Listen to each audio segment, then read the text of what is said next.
This is Brent with Black Lion Capital Management and the U.S. Natural Gas Report for Thursday, March 17, 2016, featuring Update Analytics, primarily incorporating data from the Update Energy feed. We've also incorporated Baker Hughes now, and the data from CME Group NYMEX.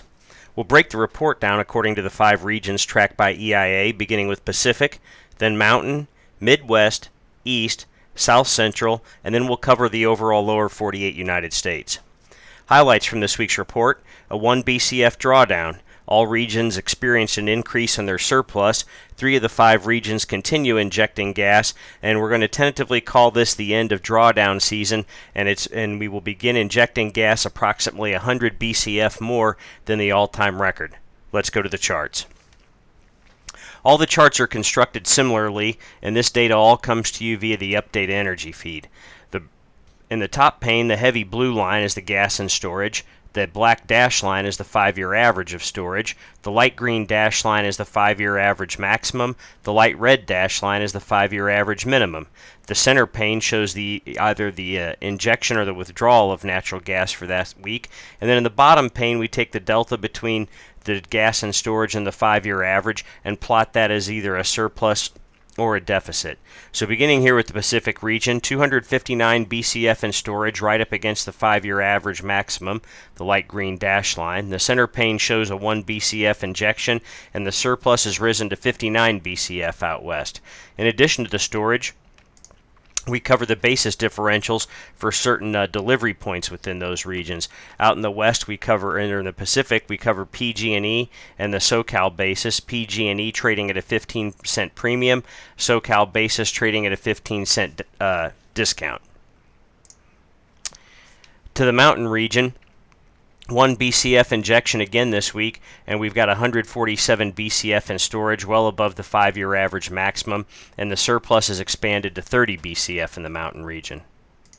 Consistent with the excess gas in the Mountain region, the basis differentials for 2 delivery points in that region are both trading at deep discounts.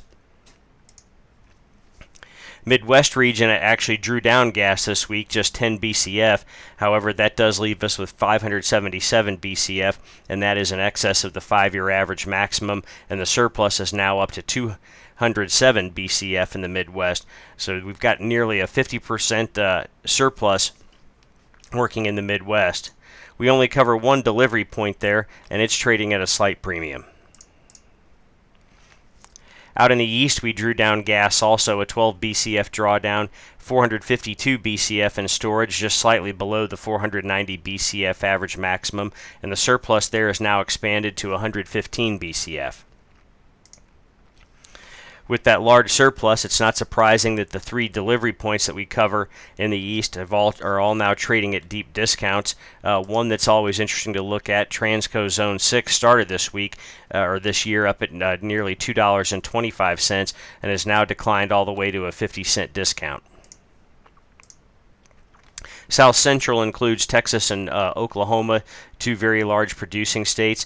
We're starting injection season in South Central, over 1 trillion cubic feet in gas. If we go back and look at last year in 2015, our gas and storage was roughly half that when we began injection. So over 1 trillion cubic feet of gas and storage in the South Central region, well in excess of 938 BCF of the 5-year average maximum, and we put 19 BCF in the ground, and we've got a 396 BCF surplus, so working almost a 25% surplus in the South Central region. Consistent with those huge surpluses, the 4 delivery points we track are all trading at deep discounts in South Central region. Lower 48 United States, in the center pane there, you can barely discernible, but we netted out for a 1 BCF drawdown. Hard to imagine that we're going to be drawing much more gas this late in the year, especially with warm weather mostly across the United States. No real expected cold snaps on the way. Almost 2.5 trillion cubic feet of gas in storage. That's above the 5-year average maximum. The brown dashed line that extends across there at 2.372 trillion cubic feet, that translates all the way back to the start of injection season in 2012. Prior to this year, that's the highest level we've achieved at the start of injection season.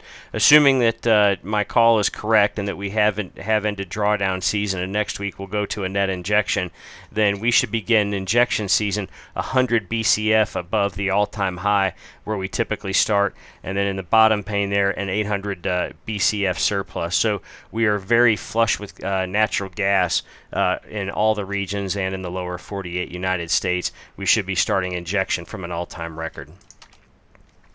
Mentioned yesterday in the oil report and at the top of this report that the update energy feed is now incorporating data from Baker Hughes.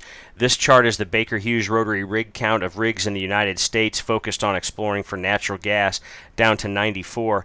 Previously I'd entered all this data manually to track it, but now thanks to the hard work at the folks at Updata and their development team, this is now a part of the Updata energy feed. If you'd like to see where that is, open a new instrument, go to Updata, Fundamentals, Rotary Rig Count, Baker Hughes, US, and then you'll see the normal interface you're accustomed to in Updata Analytics. And if you want to see all the rigs exploring for natural gas in the US, just double click, and sure enough there's the chart minus some of the formatting I've added to it. So a very useful feature in Updata Analytics. If you're not already subscribing to the Update Energy feed, I encourage you to visit with their sales team about adding that to your data streams.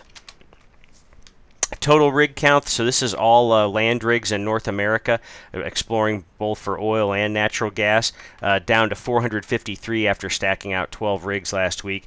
This data set does not go back past January of 2000. That's okay because this brown dash line indicating that last week's low, as you can see, it's below the previous rig counts at all weeks for 2000. So this is a new century low in upstream exploration and production activity, both for oil and natural gas. How natural gas prices are reacting may not seem intuitive given the large surplus of natural gas. We always start with the seasonality, and the top pane is NYMEX Henry Hub natural gas futures. This data via e-signal, so you can see we're incorporating a lot of different data sources into a single analysis package. Very helpful. And in the bottom pane, what I've plotted is a 10-year weighted average of annual seasonality, so this emphasizes the seasonal trends from the most recent years. Then I've used the drawing tools here to highlight when we have seasonal strength and weakness, and it's very pronounced in natural gas. Going back to 2015, here right around the middle of March, all the way through the end of June, we have a time of seasonal strength. From the middle of June down to the end of August, you can see we have this sharp fall off last year. Well, what I've done is highlighted in green at least for 2016 when that time of seasonal strength will start. Right now we're just kind of moving sideways, and we anticipate in several weeks that seasonal strength will come into play. But as you can begin to notice here in the bar chart in the upper pane, there has been some near-term strength in natural gas. The daily cloud chart, always very useful to be able to determine what the trend is at a glance, and glancing at this chart tells us that even with that correction we've enjoyed, that this is still in a downtrend. The price is well below the cloud spans. The cloud spans are negative. That's the pink or salmon shaded area there to the right. The green turning line is below the standard line, and most importantly is the heavy blue lagging line is still well below the cloud span. So even though we have had a nice correction, this still is a negative trend, and it would take a move above about $2.10 or so, or all the way up to $2.20 to get the lagging line through those clouds before we would start to consider this a new positive trend. Shift T and Update Analytics will draw a 3-box reversal if that's what you've set as your default point and figure charts. This is a 1% logarithmic chart, 3-box reversal. Update Analytics automatically places the price targets there, and similar to what we saw with the cloud charts, the price is well below the bearish resistance line, several intermediate downtrend lines, and we do have a downside target to $1.57 there, no active upside targets. The 60-minute chart, this is the same data feed, just slightly shorter time frame. You can see here very easily that short-term correction we've experienced that has taken us above bearish resistance. We are trading above this intermediate bullish support line, and there are several intermediate support lines there. And the important thing to see here are the price targets. We've only got the one active downside target down to $1.44. But we've got 4 targets now, the lowest of which is $1.935, the highest of which is $1.945. So very high likelihood that we could realize somewhere around $1.94 in natural gas before, and we also have the seasonal strength coming. So this picture definitely makes us somewhat bullish in the short term on natural gas. The 15-minute chart, this is a 15-minute on close chart of the actual futures. So this is NGJ6, NYMEX Henry Hub natural gas futures for April delivery. And I've just drawn hand-drawn a trend line in there that you can see really does a nice job of describing what that uptrend has looked like. If we want to see, we can actually extract a parallel and begin to see how a channel is formed here with natural gas. And this morning when we reported, we were actually just kind of in this column of O's, had a bit of volatility to the downside, all of which we've recovered. So this uptrend does appear to still be intact in natural gas. Over to the forward curve, we'll go back, look 5 days ago. And you can see on the near term there, 2016 into 2017, we've moved up slightly. No real changes out to the far end of the curve. So what really seems to be driving natural gas right now is we do have some seasonal strength coming up. We do have a huge overhang of supply. What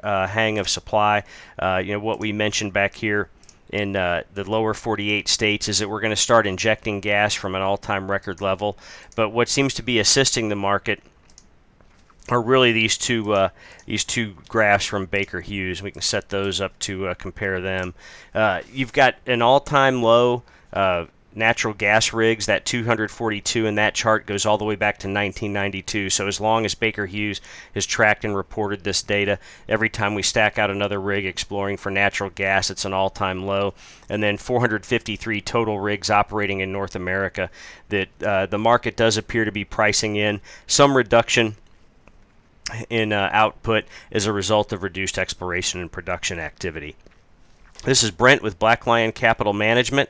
Happy St. Patrick's Day to everybody, and thank you for joining us. If you have any questions, please feel free to email me directly. If you'd like to learn more about Update Analytics or you have questions about the new and improved Update Energy feed, please reach out to their sales or technical support team. Thank you, and have a good weekend.